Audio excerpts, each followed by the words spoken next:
کوم انسان چې د سحری مونځ نه کوي په صحت باندې تندرست دی خو د سحری مونځ نه کوي، رب ذوالجلال دغه انسان ته دغه کور ته دغه دیرې ته په کومه دیره او کور کې چې مومن مسلمان د سحری مونځ نه کوي رب ذوالجلال ورته درې آفتونه متوجه کوي. اول نمبر په دغه انسان باندې به محتاجی راځي، فقر به پې راځي، مسکینی به پې راځي، یو ورځ به د بلې ورځې نه زیات محتاج وي، زیات به فقیر وي، زیات به مسکین وي، د پیسو درک به ورسره نه لګي، هر یو کار کې به بل چاته محتاج وي. ولې؟ ځکه دا انسان د سحری مونځ نه کوي.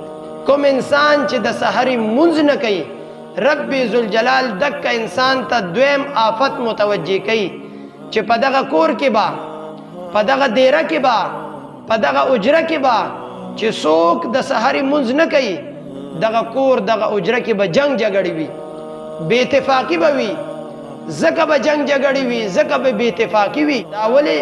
ځکه چې په دغه ځای کې څوک د سحری مونځ نه کوي. دریم نمبر کوم انسان چې د سحری مونځ نه کوي نو دغه انسان نه به دا ایمان لږ لږ ختمیږي، آن تر دې چې دا انسان د سحری مونځ نه کوي تر دې پورې دی به مکمل دا ایمان به د نه ختم شي او سلب بشي، آخر کې به دا انسان بی ایمانه پاتې شي. ولې؟ ځکه چې دا انسان د سحری مونځ نه کوي.